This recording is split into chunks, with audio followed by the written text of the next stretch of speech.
안녕하세요. 자, 학생들, 그리고 어머님들, 그리고 선생님들의 공부 고민 시원하게 해결해드리는 위즈덤 센터 이은주입니다. 오늘은 사연을 보내주신 분이 있으세요. 제 프로파일과 너무 비슷하고 저희 아이 프로파일이랑도 비슷해서 제가 깜짝 놀랐습니다. 백승 선생님이 보내신 거 아니고요? 저는 아이가 그런 거 하면 싫어합니다. 그렇죠. 또 싫어하죠. 그러니까 이 어머니 아이도 보낸 거 알면은 싫어할 거예요. 어머님이 얼마나 고민이 되시면 보내시겠어요. 그러니까요. 사연을 한번 읽어볼까요? 네, 아이가 많이 느리면서 올곧은 성격입니다. 주어진 일을 잘 하기는 하는데 느릿느릿 너무 느리게 하니까 저와의 트러블이 점점 많아지고 있어요. 등교 준비도 느려, 숙제도 느릿느릿. 지금이라도 생활 습관이나 숙제 등을 시키지 않아도 알아서 할 수 있게 습관을 만들어주고 싶어서 옆에 붙어서 하나씩 잔소리 아닌 잔소리를 하게 되는데, 이런 부모의 지도가 아이의 습관을 바로 만들어가는데 효과가 있을까요? 그리고 특히 아이가 숙제를 할 때면 꼭 노래를 틀어놓고 하면서 중간에 딴짓을 많이 해요. 이럴 때면 노래를 끄고 집중해서 해라 라고 말을 하기도 하는데, 그러면 트러블이 생기게 되고 끄고 하는 것도 그때뿐이기도 하고요. 공부를 할 때는 집중해서 할 수 있게 음악을 못 듣게 핸드폰을 치우거나 해서 다 하면 주고 하는 식으로 좀 통제를 하면서 공부 습관을 만들어줘야 하지 않을까 하는 생각이 들거든요. 그런데 또 한편으로는 아이가 괜찮다고 하면 그냥 그대로 둬야 하는 걸까 하는 생각도 들기도 하고요. 어떻게 하는 게 좋은 건가요?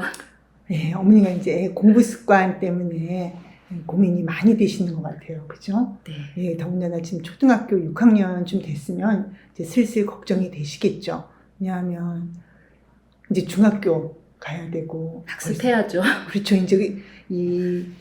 이제 공부의 전쟁이라고 해야 되나? 뭐 그런 게 기다리고 있는 시기가 됐죠. 그러니까 저도 중학교가 닥치니까 진짜 입시가 이제 곧 시작이구나, 이게 너무 닥친 느낌이 들더라고요. 그렇죠. 초등학교 6학년만큼의 시간이 지나면 이제 수능이라는 게 기다리고 있는 나이가 되는 거죠. 이 초등학교 6학년이면.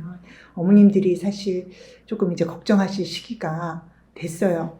그런데, 그렇지만 6년이라는 시간은 뭐 짧은 시간도 아니에요. 그렇죠. 긴 시간이고, 예, 또 뭐 어떻게 될지 모르는 거긴 한데, 일단 이제 이 어머니의 좀 성격 특성, 그리고 이 어머니의 마음에 대해서 좀 알아가 보면서 또 아이는 어떤 마음인지 또 보고, 그래서 어떻게 어머니가 이 아이에 대해서 좀 조금 더 이 아이하고 잘 해나갈 수 있는지 좀 알아볼 수 있으면 좋겠어요. 네, 사연이 저도 남일 같지 않아서 예. 박사님 말씀에 많이 도움받고 싶습니다.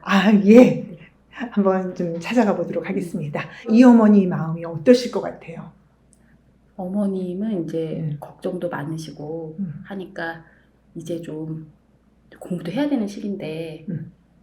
그런 불안한 마음이 많으시겠죠? 근데 본인 스타일도 있으세요. 그래서 자기가 맞다고 생각하시는 것도 좀 있으실 것 같고 해서 아이가 좀 더 내가 생각하는 바른 방향으로 와야 되지 않을까, 그런 생각을 좀 하지 않으실까요? 바른 마음, 바른 방향, 마음. 바른 방향. 그럼 어머니는 항상 이렇게 좀 바른 식으로 반듯하게 이렇게 사시는 마음일까요? 그러니까 본인이 생각하는 맞는 방법 본인이 생각하기에 맞는 방법. 아닐까요? 본인이 생각에 맞는 방법으로 이제 우리 아이가 좀 왔으면 좋겠다. 그런 마음을 갖고 계신데, 그래서 애하고 이제 투쟁을 하시는 거죠, 드디어는. 이제 초등학교 6학년인데 지금 이 투쟁에 들어가면은, 힘드실 텐데. 말씀만 들어도 힘드네요. 예, 그러니까 어머니는 참 이렇게 아들이 뭐가 조금 엇나가는 것도 힘드시고, 친구들끼리 얘기할 때 쓰는 용어와 집에서 쓰는 용어가 달라요. 근데 그런 것도 어머니한테는 막 충격적일 거거든요. 우리가 그런 단어를 쓴다고 막 이것도 어머니는 힘드실 거예요, 아마. 왜냐하면 어머니한테 이 아들은 정말 나서부터 얘가 엄마 말을 안 듣기 전까지는 어떤 존재였을 것 같아요? 어떤 존재셨어요? 저희 아이가 저에게요? 네. 소중한 존재? 그냥 소중한 존재? 자, 애가 태어났을 때 많은 엄마들이요, 이 아이에 대해서 자기 나름대로 어떻게 키워야지 하는 생각들을 해요. 백승현 선생님도 그런 생각이 있으셨죠? 그렇죠. 근데 보통 다 비슷하지 않으신가요? 어떻게 생각하셨어요?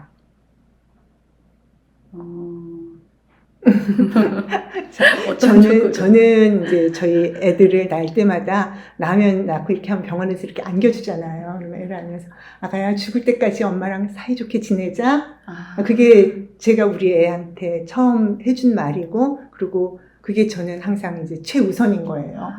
저 조금 달라요. 그렇죠? 뭐라고 생각하셨어요? 잘 키워야 되는데. 그렇죠. 내가 반듯하게 키워줄게. 내가 너 잘 클 수 있게 최대한 내가 어, 도와줄게. 그렇죠. 다르네요. 그러니까 로맨 성향의 어머니들은 다 그 생각을 가지세요. 애를 처음 만났을 때 이 애한테 내가 너를 반듯하게 키워야 되는데, 내가 너를 잘 키워줘야 되는데, 그 생각을 먼저 하세요. 또 새롭네요. 예. 그래서 이 어머니도 분명히 이 아들한테 그 생각을 하셨을 거거든요. 그리고 그렇게 하기 위해서 정말 최선을 다하셨을 거예요. 그런 어머니가 자기 스스로도 상당히 반듯한 사람이에요. 어디 그 공공 화장실에서 물 이렇게 안 내리고 나온다든지, 뭐 손 씻고 물 틀어놓고 나온다든지, 뭐 이런 행동들, 그러니까 공공 도덕에 위반되는 행동들을 하면 안 되는 그런 분들이시거든요. 그러니 내 아이한테도 그런 마음이실 거 아니에요. 그렇죠. 우리 애가 반듯하지 않은 행동을 하는 거, 뭐 선생님한테 대든다든지, 뭐 그렇게 하면은 어머니가 그걸 받아들이실 수 있을까요, 없을까요? 큰일이죠, 그건 정말. 그렇죠. 얘가 막 세상이 망하는 것 같아, 나한테는. 그게. 무너져요. 그렇죠. 그런 마음이신 거예요, 이 엄마는. 자, 이제 우리 이 엄마의 마음에서 좀 이렇게 그려지세요, 이 엄마가 어떤 분인지. 네. 그런데 이 아들은 그런 로맨티스트 성향도 있어요. 얘도 꼼꼼하고, 뭐, 나름대로 또 굉장히 감성적이고, 예민하고, 섬세하고, 그런 로맨티스트 성향도 있는데, 그와 동시에 엉뚱하고, 뭔가 남다르고, 또 자기만의 세상, 그런 것도 찾는 그 마음이 동시에 있어요. 그래서 로맨티스트 성향과 아이디얼리스트 성향이 같이 있는 아이예요. 네. 예, 근데 이 로맨티스트 어머니가 이 아들을 아주 소중히 키우셨어요. 사랑을 많이 주고 키우셨어요. 그래서 얘가 이렇게 정서적인 흔들림은 없어요. 그래서 아직은 엄마랑 소통이 되는 상태인 것 같아요. 이렇게 이제 이 프로파일만 봐도. 그리고 엄마에 대한 믿음도 있고, 어머니가 조심스럽게 접근하시는 분이실 거예요. 근데 이제 한 가지, 잔소리가 많으신 거. 네. 강압적으로 세게 크게 안 하고 옆에서 계속 잔소리 하실 거예요. 그렇죠. 그러니까 그 잔소리를 계속 하시는 경향이 있고, 이 아들은 잔소리를 듣는 거를 그닥 달가워하지 않아요. 잔소리는 모두가 다 안 듣고 싶죠, 그쵸, 사실. 근데 거기 얘는 조금 자유로움을 더 추구하는 편이에요, 엄마에 비해서는. 그렇기 때문에 엄마의 그 잔소리가 자기한테 약간 족쇄같이 그렇게 이제 느껴질 가능성이 있죠. 그런데 이제 아이디얼 성향이 있는 아이들이 같으면 예. 조금 한 귀로 듣고 한 귀로 흘리는 거는 어렵나요? 그러니까 그게 자기한테 족쇄 같으니까 신경을 안 쓰죠. 거기에 족쇄에 이제 자기가 꽉 껴지지 않기 위해서 본인 나름대로 여러 가지 시도를 하겠죠. 그래서 이어폰을 꽂나 봐요. 음악을 듣나 봐요. 잔소리를 안 듣기 위해서 이어폰을. 그럴 수도 있고요. 근데 어머님은 지금 어머님 나름대로 정해두신 정답이 있어요. 정답이 있으면 어머님 마음이 편하세요. 그렇죠. 불안한 사람이 그것만 믿고 가면 되니까요. 그렇죠. 그 정답을 정해두셨어요. 그 정답이 뭐냐? 자, 여기 나오죠. 습관을 잡아야 된다. 그렇죠. 지금 중학교 가기 전에, 이 입시 전쟁에 발을 들이기 전에 얘의 공부 습관, 혼자서 알아서 할 수 있게 습관을 잡아놔야 된다. 근데 왜 이거를 내가 이렇게 하는 게 맞나? 그런 고민을 갑자기 하실까요? 어머님이 경험에서 우러나서 어머님이 진짜 이 찐으로 믿고 하시는 걸까요? 아니면 그렇게 돼야 된다고 하던데. 하던 데여서 확신이 없으신가 봐요. 하려니까 어때요? 관계만 나빠지겠죠. 너무 힘들어요. 그러니까 너무 힘들어지니까 어머님이 어떻게 되겠어요? 의심이 들죠. 내가 이게 되나? 그리고 어머님은 애하고 지금까지 참 좋은 관계를 갖고 계셨던 것 같아요. 근데 나는 얘랑 그 좋은 관계, 서로 이렇게 정서적으로 통하는 아들하고 그게 어머님한테 사는 데서 굉장히 큰 기쁨이지 않으셨을까요? 맞아요. 그렇죠. 네, 자녀랑 이제 소통이 된다는 느낌 그런 게 굉장히 좋으실 것 같아요. 그럼요. 로맨티스트 어머니가 애가 엄마한테 와서 엄마하고 이렇게 붙여주는 거, 그리고 학교 갔다 와서 엄마 보고 웃어주는 거, 이런 것들이 엄마가 살아가면서 느낄 수 있는 소소한 진짜 즐거움이고 나를 살아가게 해주는 힘이 되는 그런 원천이 되는 건데, 지금 이제 그 습관을 잡아주겠다고 덤비시니까 그게 어떻게 돼요? 그러니까 트러블이 생긴다는 게 관계가 점점 나빠지고 그렇죠. 아이가 저를 보면서 웃지 않겠죠 이제. 그렇죠. 애하고 코드가 딱 맞았는데 그게 이렇게 어그러져 가는 것 같은. 그러니까 어머니 마음이 한쪽이 이렇게 썰렁해지시면서 슬프시겠죠. 그러네요. 네, 그러니까 어머니가 이걸 어떻게 해야 되나. 그렇다고 또 얘가 하자는 대로 이렇게 다 두면서 우리가 정서적으로만 계속 좋은 게 아이한테 정말 좋은 걸까? 그건 내 욕심이지 않을까? 막 이런 생각도 하실 것 같아요. 맞아요. 어머니가. 그렇게 뒀다가 또 나중에 그러니까요. 잘못되면 어떡하지? 뭐 이런 생각도 하시면서 지금 어머니가 마음이 복잡하시죠. 어머님이 지금 본인이 확신이 없으면 없을수록 어떤 마음이 드실까요? 마음이 편안하시고 안정되실까요? 아니면 불안이 더 솟아오르실까요? 불안이 올라오죠. 그렇죠. 불안이 더 올라오면은 아이를 볼 때 예전에는 그냥 넘어갔던 게 넘어가지실까요? 아닐까요? 잔소리가 더 심해질 것 같아요. 잔소리가 더 심해지고 옛날에는 걱정 안 했던 부분까지 더 걱정을 하게 되겠죠. 옛날에는 얘가 그냥 음악 한번 들어도 제가 음악 좋아하나 보다 했던 게 지금은 저렇게 계속 음악 들으면서 공부하면 나중에 공부 못하면 어떡하지? 저렇게 해서 공부가 되나? 내가 지금 저거를 지금 이렇게 딱 습관을 잡아주고 음악을 안 듣고 공부할 수 있게 딱 세팅을 해주고 다 해야지 제가 나중에 될 텐데 내가 그거를 지금 안 해서 제가 나중에 제대로 공부 못하면 어떡하지? 이 염려 하실까요? 안 하실까요? 그럴 것 같아요. 그래서 진짜 예전에도 하고 있었던 건데 그게 갑자기 눈에 들어오고 또 듣니? 이렇게. 그렇죠, 그렇죠. 그런 마음이 좀 같아요. 맞아요. 정확히 그러니까 어머님이 지금 너무 그 부분에 있어서 어떻게 보면 굉장히 과도하게 예민해지신 부분도 있으신 거예요. 어머님이 지금 이게 어떤 어머님한테는 이 초등학교 6학년이라는 게 상당히 위기 상황으로 받아들이실 수도 있고, 그리고 애의 행동이 지금 다 이제 이렇게 걱정거리로 다 보이시는 그런 상태이실 수도 있어요. 이 어머니 성향 같은 경우에는 어머니는 공부 습관이 딱 본인이 잡혔다. 그러면 본인이 굉장히 안정감을 느껴요. 이 습관에 따라서 이렇게 되기 때문에. 그러니까 그런데 이 아이디얼리스트 성향이 같이 있는 애한테 그런 루틴을 해라. 그게 본인이 자발적이지도 않은데 강제로 그걸 해라. 그거는 되게 뭐랄까 애가 그 도살장에 끌려가는 소 같은 느낌이 스스로 많이 들 수 있어요. 애가 그거를 원하고 자기도 해야겠다는 생각이 있지 않은 상태에서 어머님이 그렇게 하기 위해서 애한테 이제 강요를 한다거나 자꾸 그쪽으로 유도를 한다거나 하는 게 애가 받아들이기에는 굉장히 이제 힘든 일이 되는 거예요. 그러니까 저희 큰딸 같은 경우에는 큰애가 딱 이런 애거든요. 얘가 이제 초등학교 2학년 때 그 수학 경시대회가 있었어요. 야, 이거 문제를 풀자. 그랬어요. 저희 애가 진짜 지금 생각하면 얘가 참 똑똑한 애였구나 하는 생각이 들어요. 왜요? 그 문제집을 하루를 딱 했어요. 그러더니 두 번째 날 또 하자 그랬더니 걔가 저한테 다 눈을 초롱초롱 뜨면서 하는 말이 엄마 나는 수학왕 같은 거 안 되고 싶어요. 아유. 딱 그렇게 얘기했어요. 그래서 그 순간 제가 이렇게 정말 뒤통수를 맞은 것 같았어요. 내가 얘한테 이거를 강요하고 계속 시키려고 하는 순간 우리는 진짜 돌이킬 수 없는 관계가 되겠구나. 저는 얘하고 잘 지내는 게 제 인생의 목표였기 때문에 돌이킬 수 없는 관계가 되겠구나. 그리고 얘가 그걸 해내지는 못하겠구나. 이 마음이면 수학왕은 될 수 없어요. 되고 싶지 않은데 어떻게 돼요?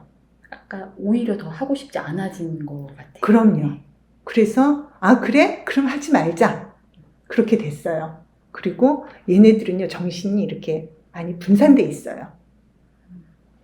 그런 거 많이 느끼시지 않으세요? MZI가 뭔가 톡톡 튀어나오는 것들이 있어요.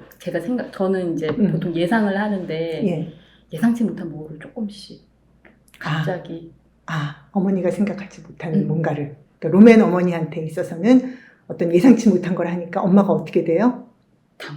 당황하고 불안하고 예측할 수 없는 게 이제 더 불안해지시는 게 분명히 있죠. 그래서 항상 저 되게 후회하는데 그걸 뭘 하려고 그래 막 이렇게 약간 그러더라고요. 참 아이는 아이 나름 반짝반짝 한 거였는데 그러니까 얘네들이 지금 현재 학교에서 하고 있는 거에 이렇게 몰입해서 그게 너무 재밌어서 하는 경우는 많지 않아요.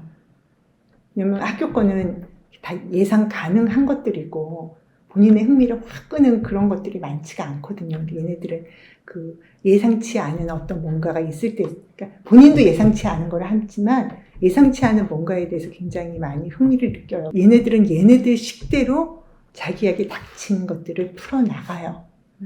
어떻게 풀어나갈까요? 저는 되게 뻔한 생각을 많이 하기 때문에. 일단은 얘네들이요 뭐를 할 때는 웬만큼은 해요. 그러니까 아주 바닥을 정말 이제 진짜 공부 하나도 안 하면 모를까 어느 수준까지 그래도 이렇게 기본을 하고 있었으면은 그 어느 수준은 해요.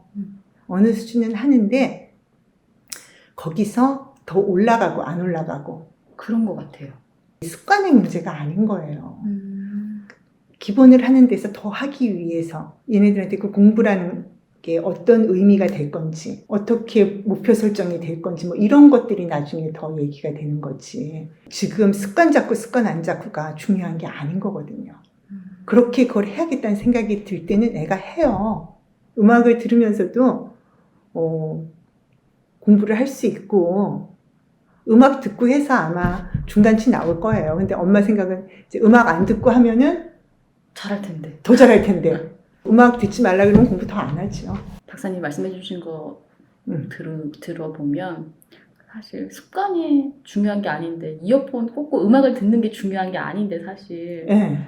그거에 너무 그러니까 그 애가 드러나는 표면적인 행동 그거에 엄마가 너무 불안을 많이 느끼시는 거죠. 엄마는 그렇게 안 하는 사람이기 때문에 그렇게 하면 큰일 나는 것 같이 생각하는데 음악 듣고 해도 얘는 지 할 거를 지가 웬만큼은 하거든요. 근데 그 웬만큼 이상을 할 이유를 지금은 못 찾고 있어요. 사실 엄마 마음은 거기서 좀 더 치고 올라갔으면 좋겠다. 잘했으면 좋겠다. 그러면 그럼요. 제가 그럼 동기부여라도 내가 습관을 잡아줄 수 없다면 동기부여라도 해주면 제가 뭔가 자극을 주면 더 하지 않을까? 그런 생각이 좀 들거든요. 그렇죠. 엄마들은 그렇게 생각하죠. 그리고 내가 이제 자극을 되게 전기 자극 찌릿 주면 내가 전기 받아서 막 이렇게 공부 열심히 하고 할 거 같이 기대가 되지요. 근데 또 인간이 그렇지가 않잖아요. 엄마 그렇죠? 마음이죠. 엄마 마음은 그러신데 지금 어떤 자극을 준다고 제가 뭘 하는 것도 아니고요. 이제 얘네들은 참 각자가 자기 그게 다 달라요. 그리고 결국은 자기 세계를 자기가 만들어 가고 거기에 대해 스스로 확신이 생겨야지 잘 살 수 있는 애들인데 얘가 그냥 음악 듣고 이렇게 하는 거에 대해서 너그럽게 생각을 해주시면 좋을 것 같아요. 그러니까 그 음악으로 서로 같이 대화도 나눌 수 있고 그러니까 너는 어떤 음악 좋아해? 너 어떤 음악 들어? 그러면 뭐 들어요? 엄마가 그거 왜 물어요? 그러면 아니 엄마는 이런 음악 좋아하거든. 근데 너 그 음악 듣는 거 요즘은 그런 게 유행인 거야? 뭐 이렇게 얘기를 하면서 M자아이들은 그러면 더 대화도 잘 되고 엄마랑 그렇죠. 그러면서 그리고 그 가수는 그러면 뭘 해? 뭐 너 힙합 좋아해? 뭐 이렇게 하면서 이제 힙합 요새 유명한 힙합은 누구야? 뭐 이렇게 물어보고 엄마한테도 좀 소개를 시켜줘봐. 엄마도 그 음악 좀 같이 들어보자. 그리고 뭐 그런 그 사람이 뭐 하는 콘서트가 있다, 뭐가 있다. 엄마가 너 티켓 사줄게. 그걸로 그런 식으로 애를 유도를 해보는 거예요. 엄마랑 관계가 굉장히 좋아질 것 같아요. 그리고 어머님은 정말 우리 아들이 옷도 딱 반듯하게 버튼 다운 탁탁탁 입고 깔끔한 그 아들을 어머님은 기대하실 거예요. 네. 아니에요. 이제 대학교 가면요. 이렇게 여기다 이렇게 귀 하나 뚫을 거고요. 여기 이렇게 문신 몸에 그림 그릴 거고요. 어머님이 생각하는 거하고는 조금 다른 결의 아이예요. 그래서 거기에 대해서 마음의 준비도 좀 하시고 준비가 필요할 것 같아요. 네, 마음의 준비도 좀 하시고 그리고 얘가 그런 음악을 좋아한다고 하면은 그 콘서트도 어머니가 같이도 가봐 주시고 얘가 엄마랑 같이 가는 게 조금 좀 그거는 아닌 것 같은데요. 뭐 이럴 수 있잖아요. 그러면 이제 네가 그거를 갈 수 있게 하기 위해서 얘가 해야 될 거를 조금 제시해 주시기도 하시고 그러니까 너 요번에 그럼 시험에서 요 정도 하면은 네가 가고 싶은 거 콘서트 가게 해줄게. 그거 한번 우리 그렇게 해볼까? 그게 얘하고 소통도 되면서 얘한테 그게 동기부여가 되는 거지. 딴 게 뭐가 있겠어요. 공부로 동기부여를 못하더라도 그러면 그러면 그 음악회 그 티켓을 얻기 위해서 얘는 성적을 그래도 올리려고 해볼 거 아니에요. 그러니까 웬만큼 해도 중간에 깔아주는 애한테 1등을 하라는 건 힘들고 거기서 요만큼 올리는 거를 좀 얘가 이룰 수 있을 만한 목표를 주고 해보라고 하면서 그런 떡밥을 제시하면은 얘는 하지요. 그리고 자기가 부모한테 이해받고 공감받고 있다는 것 이상의 보상이 애들한테는 없어요. 그렇게 일석이조네요. 관계도 좋아지고 성적도 오르고. 그리고 콘서트 네. 티켓값 정도만 나가면 되고. 아, 과외비에 비하면. 그렇죠. 근데 뭐 과외는 어차피 시켜줘야지 될 수도 있지만 그런 그 학원이나 이런 것도 얘가 시시하게 여기는 선생님한테는요 절대로 보내면 안 돼요. 얘네들이 나름 눈이 높고 보면은 전 선생님 실력 있고 없고 다 알 거예요 본인이. 그럼 저런 아이들은 자기가 학원을 어디 가고 싶다고 얘기를 할까요? 얘기 안 하죠. 그건 또 아닌가요? 아니죠. 그렇지만 어디 가고 싶은 건 없지만 어디 안 가고 싶은 데는 있어요. 그러니까 안 가고 싶은 데를 억지로 보내실 필요는 없어요. 그쵸. 효율이 아무래도. 예. 그래서 그런 것들 뭐 이렇게 생각을 하시면서 너무 급하게 초등학교 6학년을 내가 막 동기부여를 해야 돼. 너무 급하게 생각하시기보다는 차근차근 그 애하고 같이 하나씩 풀어나가시면서 그러니까 지금 현재 이 아이가 가지고 있는 그 마음, 문제 거기에 조금 더 그러니까 너무 멀리를 보시기보다는 조금 지금 현재 얘의 상태 그런 거에 맞춰서 어머니가 가시는 게 더 필요하실 거예요. 특히 이 M자 같은 경우에는 유동성이 많은 아이들이에요. 예측 가능한 게 그렇게까지 막 이렇게 뻔하게 보이는 것보다는 어머니, 특히 로맨 어머니 입장에서는 정말 예측 불가거든요. 그래서 너무 미리 먼 길을 예측하려고 하시면 어머니가 많이 힘들어져요. 왜냐면 그건 어머니 통제 바뀌니까. 갈 길이 멀어요, 어머니. 이 아들하고 갈 길이 멀고 그리고 이 아이는 사실은 항상 느끼는 게 내가 세상에서 잘 이해받지 못한다. 그 느낌을 늘 가지고 갈 거거든요. 그래서 어머님이 정말 이 아이의 엄마로서 제일 잘해줘야 되는 거는 우리 엄마는 그래도 날 이해해 주겠지? 우리 엄마는 그래도 날 그나마 좀 이해해 주시는 것 같아. 그게 얘한테는 말도 못하는 응원과 지원군이 되고 뭘 해볼 힘이 오히려 거기서 나올 수 있는 거예요. 그러니까 그렇지 않고 엄마도 날 이해 못하고 온 세상이 다 이해 못하고 그럼 얘는 동굴 속으로 파고들 수밖에 없거든요. 커가면서. 그러니까 사연자분도 고민도 너무 많고 너무 불안하실 것 같은데 박사님이 말씀해 주신 거 도움이 좀 참고하시면, 될까요? 네, 마음이 좀 편해질 것 같아요. 그러면 너무 다행이고요. 그러면 오늘 또 이 사연 보내주신 어머니한테 좋은 도움이 좀 되었으면 좋겠습니다. 앞으로도 또 이런 고민 있으신 학부모님들이나 또 학생들 또 아니면 학원이나 학교 선생님들 뭐 고민 있으시면 사연 보내주시면 감사하겠습니다. 그럼 다음에 뵐게요.